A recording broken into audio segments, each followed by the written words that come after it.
তাদের বোঝে না, কিন্তু মানুষ একমাত্র প্রাণী যে তারা ভাষা বোঝে, অন্যের অনুভূতির প্রতি সদয় হতে পারে, অন্যের অনুভূতির প্রতি সম্মান জানাতে পারে, অন্যের চিন্তার প্রতি তার চিন্তার সাহায্য রাখতে পারে। ফলে মানুষের ভাষা এক্ষেত্রে আলাদা অনন্যতা পায়।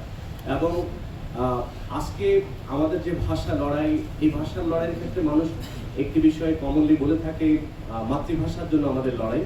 আসলে তা নয়, আমাদের আসলে লড়াইটা হচ্ছে রাষ্ট্রভাষার জন্য।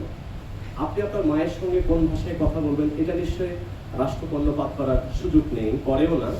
এখনো আমাদের একটা বড় অংশ চট্টগ্রামের যারা ভাষী, তারা চট্টগ্রাম ভাষী তার মায়ের সঙ্গে কথা বলে, সিলেটটা তাদের মতো কথা বলে, কিংবা আসাম আরো পশ্চিমবঙ্গের প্রত্যেকে তাদের ভাষায় কথা বলে।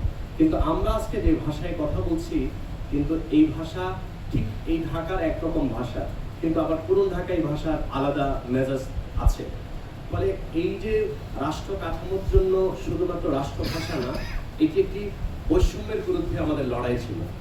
যে বৈষম্য আমাদেরকে রাষ্ট্র নির্মাণ, সামাজিক মর্যাদা, সামাজিক সুবিচারের ক্ষেত্রে নানানভাবে এগিয়ে বহন করে।